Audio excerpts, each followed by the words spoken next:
Hey guys, welcome back to my channel. It's Dat Lee. In today's video, I got a good friend of mine, Jordan Kipnes from StudentWorks Painting, and he's going to come on and talk about the evolution of StudentWorks and how the program and the business helps young entrepreneurs get their feet wet, get real life experience, run their own painting business throughout the summer, and how it's affected hundreds and thousands of students across Canada.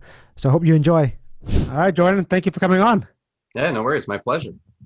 All right. So, how's your day been? It's good. Yeah, just a couple meetings and the usual. Lots of emails, lots of fun stuff, all over the So, place. are you back into busy season now with StudentWorks? So it's kind of funny actually how it works. It's busy for me kind of all year round. The people that we work with, they traditionally, only work kind of, as you're aware, full-time summer, part-time spring, but we do a lot of the behind the scenes stuff at this time of the year. So it's definitely, for me, it's gearing up for training, getting stuff ready. And then especially because of the big shift to move everything online for this year, all the things we've done, like we're going to our 30th year, and a lot of things have stayed the same for that many years. But now that we have to actually put a lot of it online, it's a lot more work to get it going, which is kind of fun though too. It's a huge transition this year for so many different companies, like Hmm. having to really do it like almost at whim now. Yeah. It's do or die, right? You gotta survive, and we just came off of a record breaking year, which is awesome. But to keep that kind of momentum going, we've got to keep adapting and tweaking the things that we do in our business. Okay, so for all the people that don't know what StudentWorks is, can you explain how the program works and what your involvement is and like your previous tenure, I can say. Sure. Yeah. Sure. So yeah, I'm the one of two vice presidents for StudentWorks, and we're a business. We've been around for 30 years, and what we do essentially is we take students. They don't have to be students, but the majority of people are students, and we take them from different backgrounds, different faculties, all over Western Canada, and we teach them and help them and assist them in running their very first, usually, business over the course of the summer. So some people use it as like a co-op or an internship.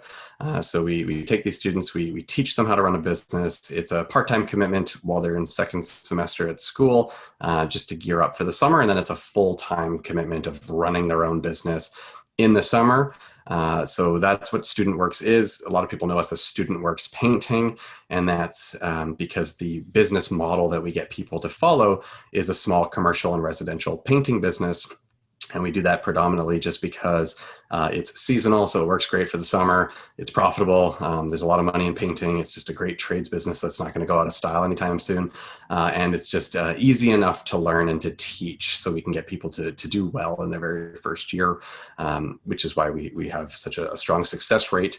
And then my role, I started as a franchisee 13 years ago when I was a first year business student at Simon Fraser University. They did a class announcement. They said, "Hey, who wants to run a business this summer?" I thought, "Hey, why not me? That sounds like a fun opportunity to make some good coin," and signed up. Did all right, just above average, nothing special. And I stuck it out for 8 summers. And after that, I kind of moved into this role after doing some of the coaching to kind of help run the business. Yeah, that's actually how you and I met Hmm. from through StudentWorks. Yes, you were a wonderful 2000, franchisee. 2007 Yeah, was your my first year first was class. Yeah, that. Yeah, mine, 2007. mine, mine was 2008. You were 2007, and yeah, we both got to run some painting franchises, and then we met. It was pretty fun. We've been Yeah, they friends got me. since. They got me with the clipboard. Yeah. That's not happening this year. It's yeah, we used to go on campus and do class announcements and hand out clipboards, but with no school in session this year, we've had to pivot. So we're doing a lot more online recruiting. Are you seeing like a difference in terms of traction right now? Just having more of an online approach, or is it similar? Um, it's interesting. We are seeing fewer people because obviously we're not in like a lecture hall of 300 or 400 people and getting everyone excited. So it's a little bit harder to track people down. But through the forms that through the ways that we've been recruiting, whether that's like LinkedIn or some email campaigns or through our website or referrals, we're seeing fewer people, but better quality candidates. And we are signing up more people than actually we have sometimes in the past, just because we're able to kind of focus our efforts on these quality candidates that sometimes would just get lost amongst, the masses in the past. And sometimes we'd catch people at the wrong time, or we couldn't see everyone because we just have too many names to get through. So we're very, it's another kind of blessing from this whole pandemic, is that we're kind of actually, things are working out pretty well for us. So we're very lucky about that. So last summer was overall pretty good for you guys as a whole business? Yeah. We broke our all-time record in terms of sales. We shut down for about 4 weeks through March and April, and had to pivot, tweak some of our systems, implement some new safety stuff, get everyone really pumped up and motivated. But once the gates were open, things were good. It was people were working hard. They accomplished quite a bit. And we just saw numbers that we've never seen before, and a lot of tradespeople did, just because people that generally would spend money on travel were stuck at home, and it made sense to invest in their biggest asset, and we got to kind of reap the benefits of that. What would you say is some of the attributes that makes one student more successful than the next? Because I'm pretty sure you've gone through so many students by now, and you just kind of can see it, or sometimes, or even you get surprised by who you think will do well and doesn't, and who you think would kind of be okay and just crush it. Yeah, it's funny. Sometimes we'll see someone, they'll fill out their applications, we'll read through it, and we're like, wow, this person, they're saying all the right things. We do an interview, they seem like a rock star, again, saying all the right things. And then, when we get to the end of the summer, they just don't perform nearly as well as maybe someone who we didn't really see those results from, early, or those, notes early. And it really comes down to just really buying in, really following, we've been around 30 years now. Our systems work. They're tried and true. We have about 130 to 150 operators or franchisees every single summer. So as you're, kind of stating, yes, we've worked with thousands and thousands of students, and we've just had some massively successful people in the program. So it's really easy, to see that we have this model for success, but it's those people that try to reinvent the wheel, that think it's going to be easy because maybe they do well in school and school's easy for them. So they think, oh, this is just another thing, right? So because we catch people at such a young age, they may or may not actually know what hard work is, what's grit, what does it take to be successful in the business world? And, this process really shows them the truth. What's the average age right now of a first year franchisee coming to student? First year franchise is still 18, 19 years old. So we get a lot of first and second year students. But I think one thing that we're super proud of is we're getting a lot more people, kind of like you and myself, that stuck around. Like you stuck around for 4 years. I did it for 8 years. We're getting a lot more people in year 3, 4, 5, and 6. Whereas, traditionally in the past, we would have people for, 1 or 2 years and maybe a third. So because people are, we've really changed our system. So because they're seeing success so much earlier, they're making really good money. The culture is great. They're seeing a lot more support. It's just a lot more fun to be around. So we're seeing people definitely stick it out, which is really cool. So what's happening with the Mexico trip now, if you guys can't travel? Yeah, so we have a Mexico incentive for those that hit a certain threshold. It's a pretty fun party trip, because it's usually about the top third of the company comes. So it's about 30 to 50 people every year. This year, because we had a record year, we had I think the most amount of people make it. I think we actually had 50 franchisees make it out of 120. But we couldn't go. But what was really super cool, I think that we did, that a lot of companies didn't do, is everyone that made it earned a trip to Mexico and will come on the next Mexico trip, regardless of whether they're in the company or not. So there's a lot of people that, left us. It was their 5th year, 4th year, or they just didn't come back, but they will come back on the Mexico trip. So when we do go, we will have probably anywhere from 80 to 90 people at least on the next Mexico trip, which will just be, 80 to 90, 18 to 26-year-olds in Mexico. I remember going to Mexico and just enjoying that whole experience. What's that? Fun. We were roommates. Oh, I forgot about that. Yeah. I totally forgot about that. Yeah, in Cabo. Yeah, I remember it flooded one night coming back from the club. Yeah. No, it's a pretty memorable trip. It's People, some people like literally will go to Mexico and then that's what they will sign back for another entire year of running a business just because of how much fun they had. I enjoyed it because I went to a small university on Vancouver Island, and then just being able to connect with people that are from all different like universities, but also having a long term relationship with them. Yeah. Like you and I have been friends since 2008 to Yeah. now, and it's been a while, and we've Yeah. traveled to some crazy parts of the world together. And it's just some of the friends you make are lifelong friends. For sure. I mean, we lived in different cities for a number of years, but we still able to connect and reconnect. And it's and you and I are still so close with a ton of our other friends that were, from that era of Student Works. And it's there's just something to be said about working with people that just have that right kind of mindset, and are ambitious enough to be successful. And, they just kind of call it how it is. And it's just so easy to pick up where you left off, and not have that constant kind of fluff in the middle to kind of keep the relationship alive. If I was to look back and to describe like the energy from just other franchisees, it was a pretty competitive, fun, like supportive group in terms of everyone has like, their goal of making Mexico or hitting their incentive or just doing their best, but doing what it takes to get there as well. And that's probably some of the hardest things to actually do when you are exposed to running a business and you're working long hours, and sometimes you don't make money on a job because you priced it wrong, and you gotta go collect checks and people don't want to pay you because it's the weekend, but you gotta get it, you gotta collect it so you can send it in for the payroll period to make sure all your painters get paid. So it was a super intensive experience, but super worthwhile. I would recommend it to anybody. Yeah, yeah, it's definitely different, especially when you're at that age, and you've traditionally worked at like, a retail, store, or you're a server.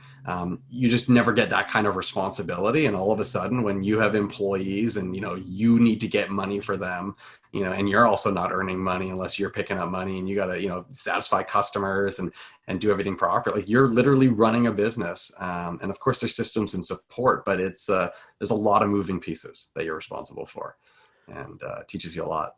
I remember one of the best feelings ever was booking my first job and getting a deposit check.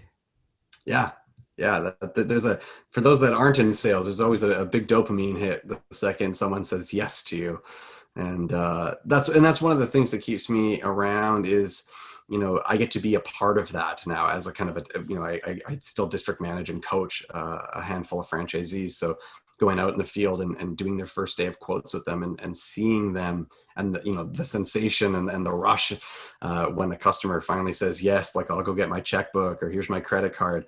And it's just like, wow, all that work, that you've put in for a month or two is just finally paid off. It's super rewarding. It's super cool to be a part of. I feel like a lot of like the experience that you get exposed to, it makes a lot of things real that you learn in school. Because a lot of it's just Mhm. like theory of marketing, sales, asking for the sale. But like when you're actually in someone's house and you're about to pitch like a $10,000 job and they're gonna give you $2,500 as a deposit to book them in, it's pretty unreal to be honest.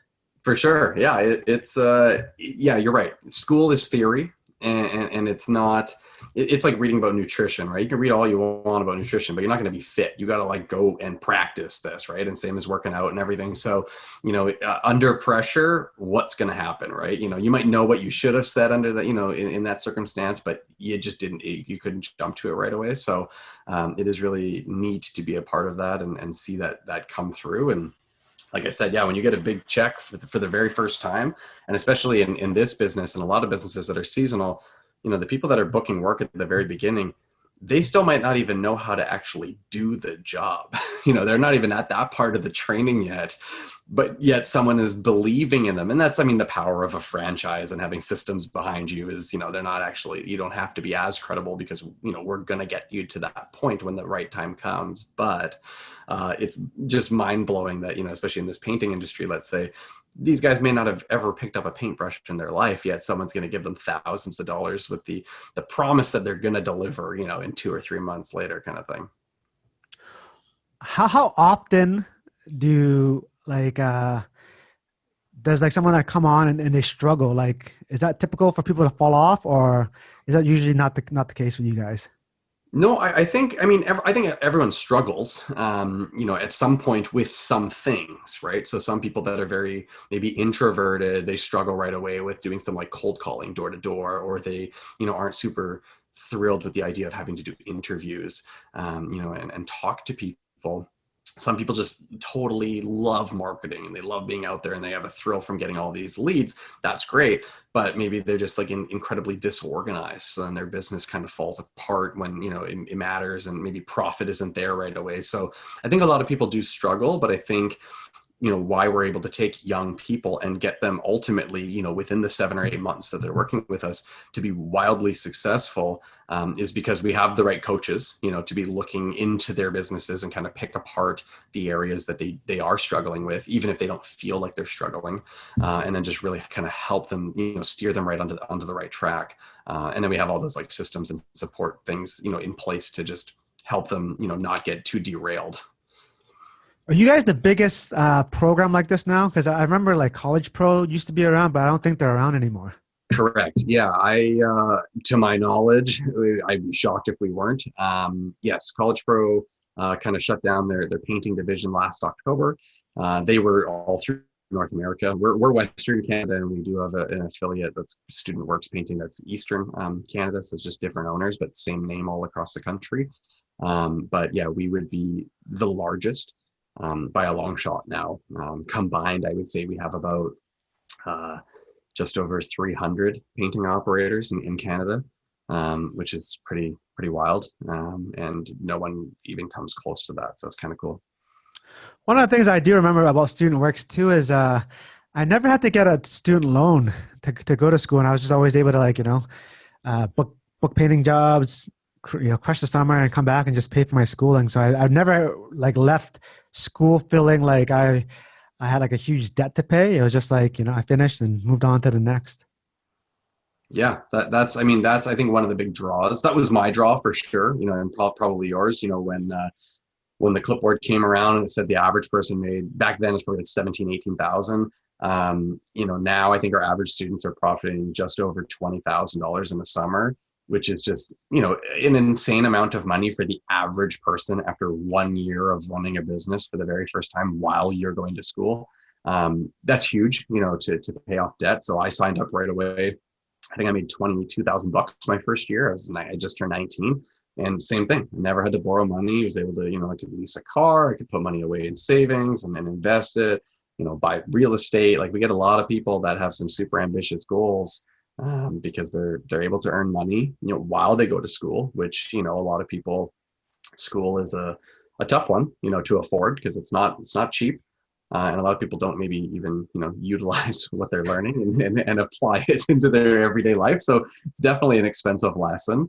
But at least in this case, it's like you're doing, you're gaining experience, you're being productive, but you're also not, putting yourself in debt at the same time while going to school. So it's a pretty lucrative thing. The only difference is like you have to put in the work. It's not just a guarantee. It's not you just sign up on the clipboard and we hand you a check for 20 grand. You got to actually put in the work and run the business. One thing I realized too when I was running the franchise, I realized that most people don't have common sense. And it's just mind-numbing how like you could just, expect people to have common sense, but it's really, as they say, not common. No, not at all. I mean, you're right. When you get into any kind of position where you're given the responsibility to manage people, whether that's like employees or customers and people that are, suppliers, like at the paint store in this case, you really start to just analyze how everyone acts and behaves. And you're right. It's shocking. It's like, hey, I asked you to do that and you didn't do that. I don't understand. You're being paid to do that. Or you told me you were going to do that. Where's the integrity there? Like there's just all these different things. And when you're trying to, if you're someone who maybe strives for perfection or you have lofty goals, you think that you're like, hey, I need all these pieces to fall into place and I'm doing what I need to do to put that into, effect. But then all of a sudden balls get dropped. And it's, stuff that's you've given maybe a little bit too much credit to everyone else, but they let you down, unfortunately. So this coming year, this coming up season, how many locations do you guys plan to have? So this year we should have about 145 locations. Holy So smokes. different operators. Yeah. So it's pretty, Is that the biggest team, like largest amount of franchisees?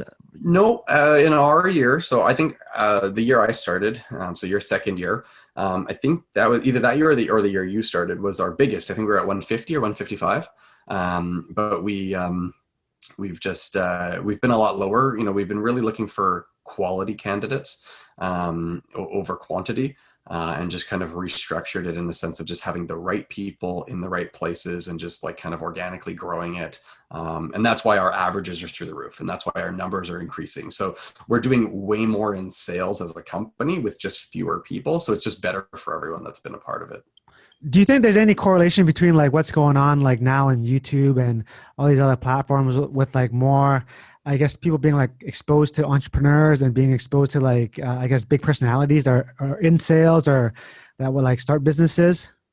Yeah, it's funny. I obviously, entrepreneurship is becoming a lot more sexy. And there's a lot more, people like Gary Vee and Grant Cardone and all these people that are, pushing people to just, ask for more in life kind of thing, which is great, and I think that we do have a lot of people that are signing up, and that is, some of the influence there, which is fantastic. But I almost feel like there should be more based on, kind of the traction, but I don't know if that's partially just because we're in Canada versus, in the States, it might be more prevalent and popular. I think that a lot of people online are inspiring people to do entrepreneurial, endeavors, which is great. But up in Canada, it's definitely still, especially on the West Coast, it's a lot more laid back and chill. And I think people are eager to, maybe get some information from us, but once they really look to see what's involved, I think it still sometimes scares them away, because being an entrepreneur and running a business is definitely not easy. I would say also like following instructions is a really valuable skill that most people don't like to do for whatever reason. For sure, that, yeah, people like to do their own thing, go to their own, but I think one of the big things too with us that's unfortunate is that to a lot of people, they see, oh, it's a painting business. That's not sexy. I want to be an Instagram celebrity, or I want to be on TikTok, or I want to, sell merchandise all over the world. And that's the avenue, because to them and what's being promoted, that looks cool. There's not the, hey, look, I run a very successful painting company and look at the Ferrari I drive, right? They don't necessarily go hand in hand. So because, that's maybe what some people want. It's not there. But, we do have franchisees that are making, six figures in a summer, which is fantastic while they go to university. So it can be very lucrative. But again, it just doesn't go hand in hand, because maybe during the summer months, you're driving a rundown minivan and you're covered in paint, and that's just not the cool factor that some people would rather have. It's really remarkable how many people that you meet that you stay bonded with for a really long period of time. Mm-hmm. You Yeah, I mean, really, you make like lifelong friends. I know it's super cliche to say that. It's like, oh yeah, yeah. you know. I catch myself when I'm doing interviews with people, letting them know that, hey, like some of my, my best friends, I've known them for years, and they're like, yeah, but I have friends. And I'm like, no, I'm not saying you're going to replace your friends, but like, I promise you, once you meet some of these just incredible people, you'll see what I'm talking about. But yeah, I know it's cliche to say it's super funny and hard, hard to prove. But, you and we've been to people's weddings, so many weddings through the years, of people that have either gotten married to other people in the company or, there's been a lot of that happening. So, I try to say, we almost are like, we almost play Cupid over here. We got a matchmaking division, but, yeah, a lot of weddings that we've been to, but you're right. People just staying in touch forever and very, very close, which is really cool. So what's the biggest factor that keeps you around? Because you're like an old G now, as they say. Yeah, I think I'm the third oldest person in the company. I'm only 31, but third longest person working here, 14 years. It's predominantly 18 to 25 year olds all day long. For me, I mean, I was super fortunate and super grateful, and I am super grateful for the opportunity that it provided me, to graduate school debt free, to meet incredible people, to just, open doors financially, and through the networking opportunities, and just a lot of just cool stuff happened. And I love being able to give that back to people. And one thing I'd like to say is that because of all the progress and because of all the learning, I like to be challenged. So I get to constantly improve the way that we do things. And that's the role I'm in now, which I love, because my goal is to help everyone see success faster. So, what took me 6 years to accomplish in running my painting business, I'm now helping people do that in 2 years. So they're able to do, bigger numbers faster. They're able to have a way better work-life balance, which I'm super grateful for, because I feel like a lot of people definitely missed out on that. So it's so much fun, for me to see that in people. And to help them get them there. And then it's really cool to then also be, to know that I'm making an impact in these people's lives, and then see when they leave the program and go do other things, to know that I played maybe a small role in their future success, and kind of just see them develop, and kind of know that maybe the path that they went down wouldn't have been that same kind of path if they didn't come do this program with us. So it's just super rewarding. So I don't see myself leaving anytime soon. Mentorship is super key now. Well, I guess it's always been like a key factor in just helping people develop, but like taking the time to sit down with someone and actually hold them accountable, I think that's a huge lesson for all people, like entrepreneur or not. It's just having someone to hold you accountable. It's like, hey, look, you can do better than what you're doing now. And like, sometimes it kind of sucks to hear it, but sometimes that's what you need. Yeah, no, I mean, even for you and I know, the best shape I've ever been in my life is when you were making me go to the gym and just, telling me what to do, right? Because, I know how to go to the gym, but by myself, why would I want to put in the same kind of effort? A lot of people will attest to this, but, traditionally we are more accountable to others than ourselves, right? It's easy to say no to myself. I got to go to the gym now. I'm tired, right? But if dad's telling me I got to get to dad's waiting for me, right? I can't not go to the gym. Can't leave him hanging. So, sometimes you almost need to put yourself in an environment where you set up that situation where you are being held accountable by others, and then you're going to traditionally see more success. One of the lessons I learned from Student Works is if you're able to really solve a lot of problems, nothing in life is going to really scare you. Yeah, no, we joke saying this is the hardest thing you'll ever do in your life. And I mean, up until someone's 18 to 25 years old, this probably will be, the hardest thing they've done up until that point. But you're right.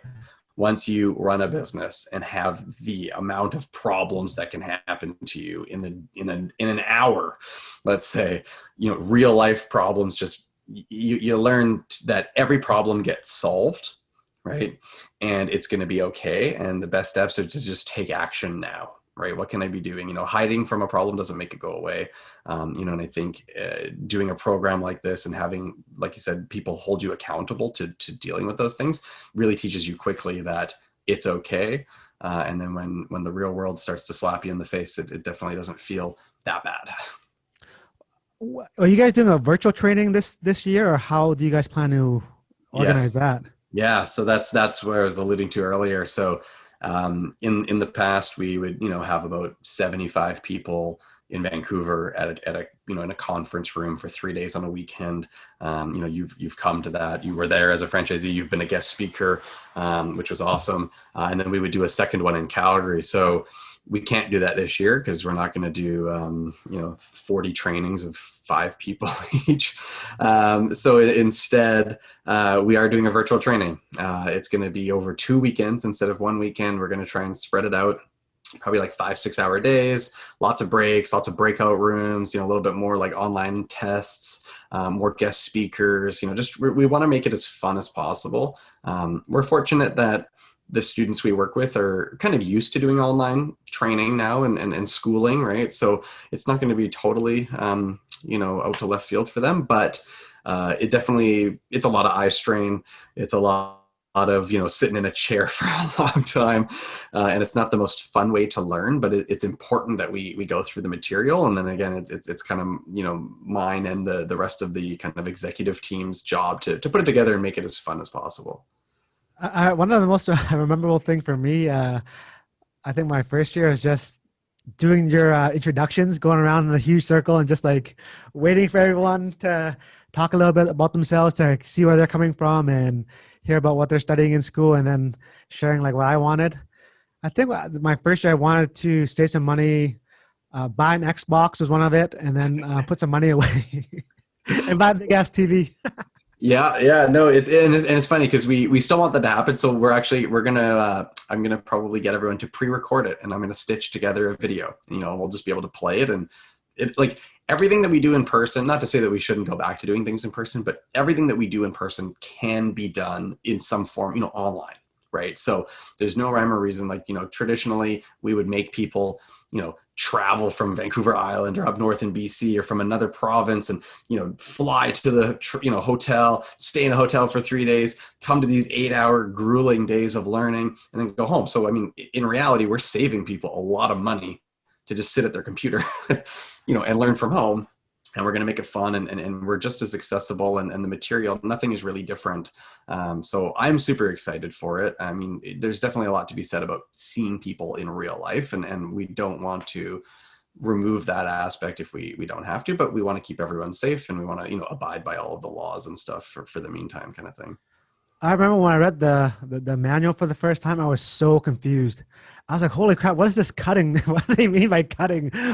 What is cold calling? Why is this stuff so confusing?"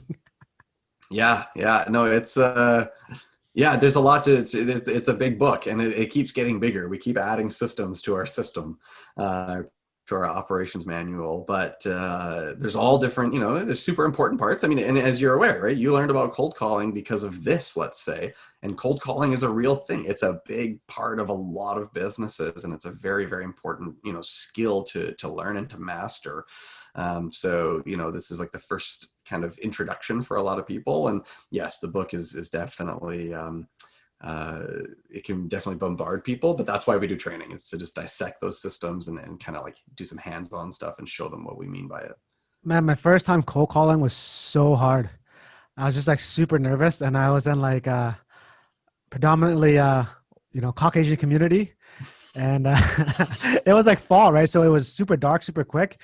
So I was like at someone's house at like 5:30, super dark, knocking on the door, and this little Asian kid is at the door trying to pitch you like to paint your house.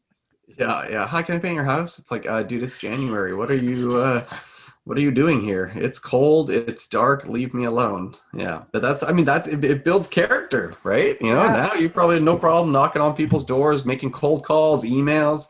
It's just when you do that, when you get enough no's, enough doors slammed in your face, in the moment, you don't realize how important that is. But years later, that's, it builds you into the person that you are, right? And Yeah, it gives you a lot of just ability to persevere and mm-hmm. be okay with someone just having a rough moment with you.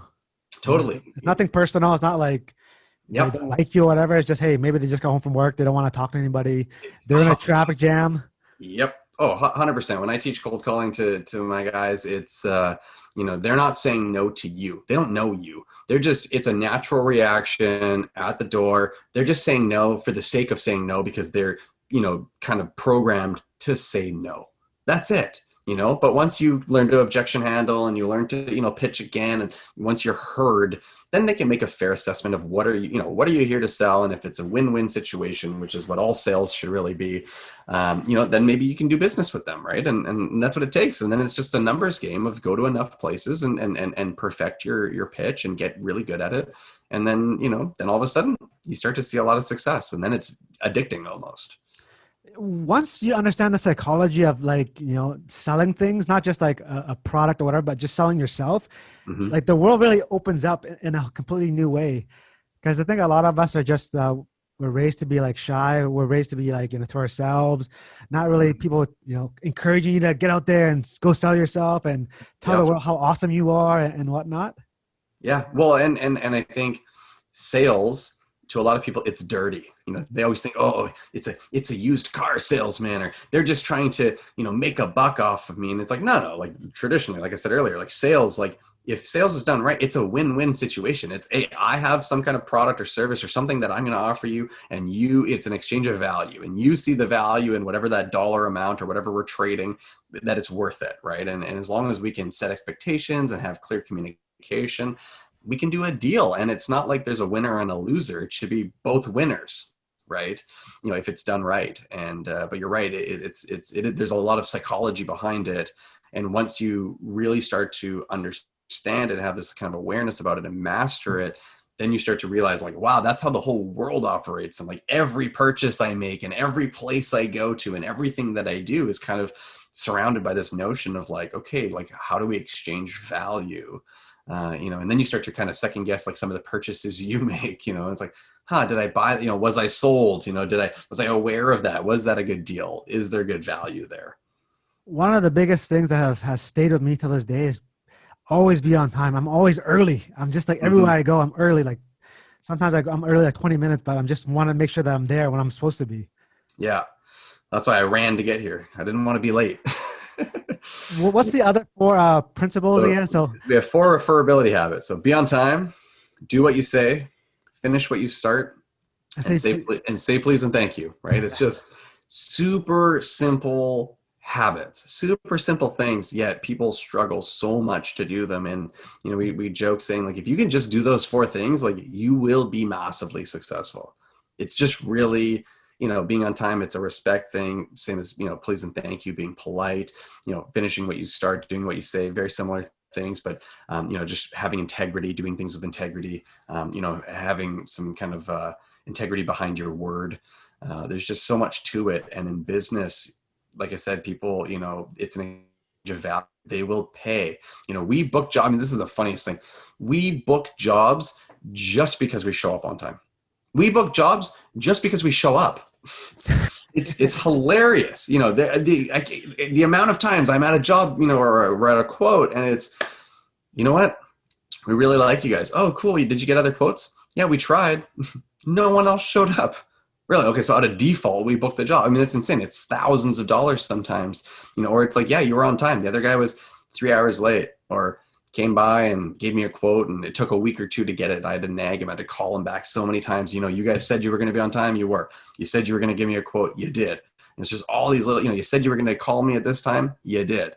So simple, so effective. And we repeat these things, every day at training. They're in all of our manuals. They're everywhere. And when you get that ingrained into you, you just have to be successful. Like you cannot be successful, or you can't not be successful if you are really following those things.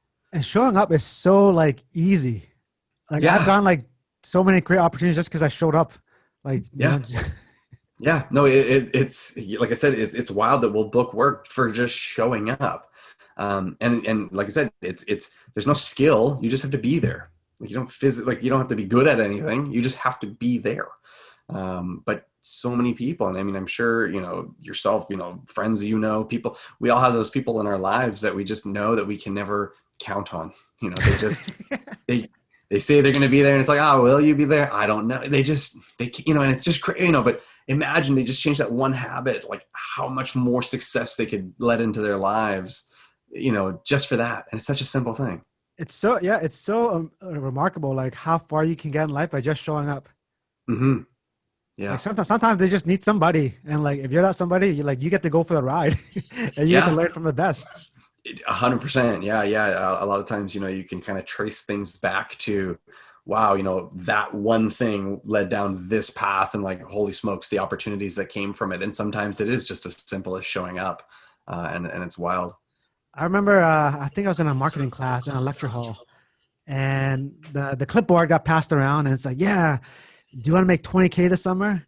I was like, oh, damn, that's a lot of money back then, right? I was like, so I kind of put my name down, and I kind of forgot about it. And then this guy calls, like, that night at like around 6 o'clock. I'm like, hello? So, hey, I'm calling regarding the clipboard you signed.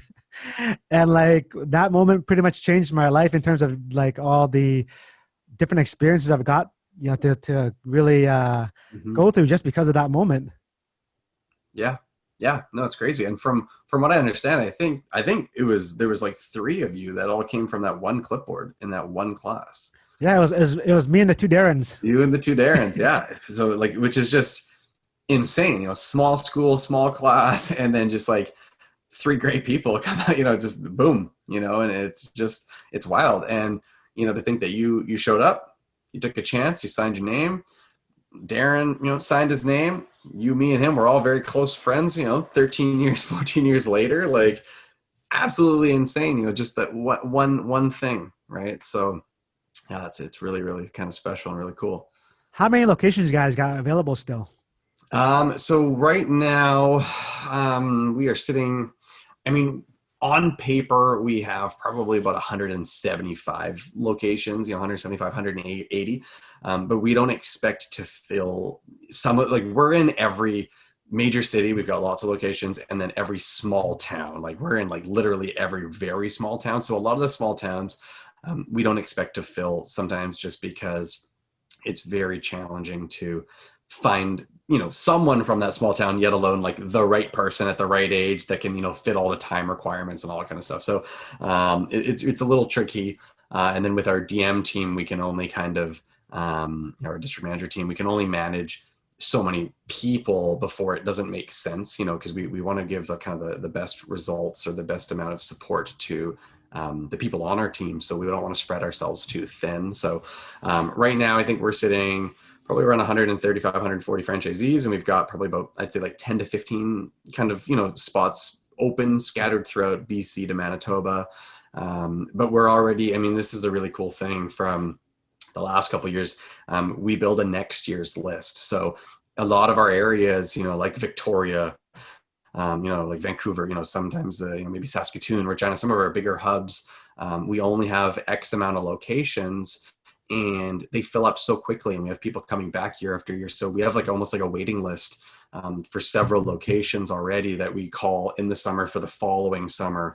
And it's just really cool to be at that level where there's people just kind of, they want to do this so badly, but they can't, and we would love to have them, but it just, we don't want to jeopardize the success of someone and put too many people in one location. So we want to keep things as fair and reasonable as possible. So so we do have some locations, but it's just kind of depending on where people are from. And, we don't like to tell people that we sign them up and then we relocate them, but technically anyone that's willing to move to another area, then there definitely is more opportunity. Our small towns are gold mines. They are phenomenal. They do incredibly well on average. It's just that you have to live in those small towns. So if you're not from those small towns, and for those of you that have never been to a small town, it's kind of different. It's a different. That happened to me actually, because my first year I wanted to be in Nanaimo because that's where I'm from. Yeah. And grew up, and then I think there was a spot in Duncan available. So yeah, or you did Ladysmith? I no, I did. I think Chemainus and Okay. Duncan and Cobble Hill and Shawnigan Lake all in the same area.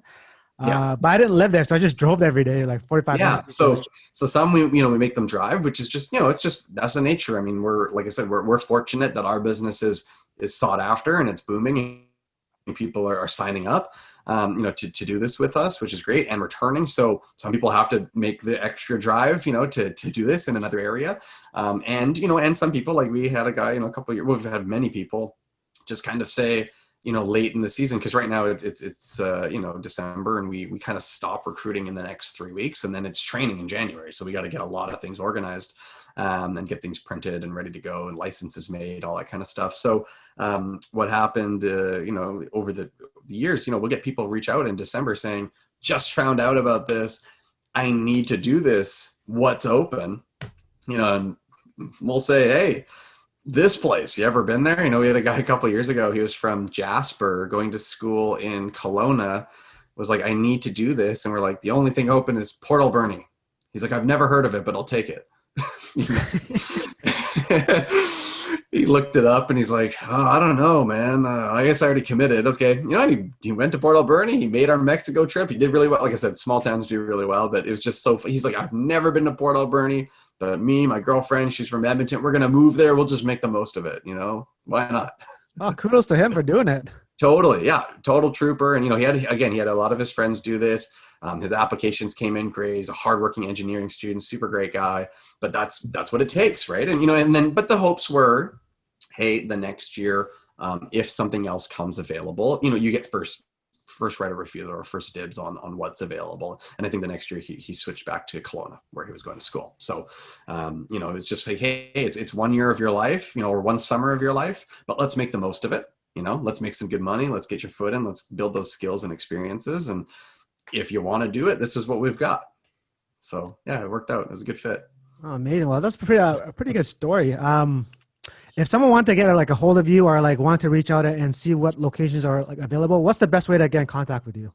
For that, I'd say email me, jordank@studentworks.ca. But, if not, feel free to add me on Facebook, Jordan Kipnes, or, LinkedIn is a big one. I'm big on LinkedIn, Instagram, all the kind of socials. I don't do TikTok yet. Probably won't get into TikTok. Are really big on Snapchat, but yeah, no, definitely those places would be a good start.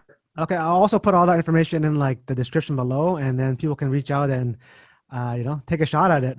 Beautiful. Jordan, thanks so much for coming on. I had a good time just reminiscing about the good old days. Yeah, no worries. Well, thank you for having me. All right. I'll see you later. Good luck this year. All right, guys. Thanks so much for watching another episode. Again, make sure you subscribe. We got videos coming every week, sometimes twice a week, and it's getting better. So thanks a lot.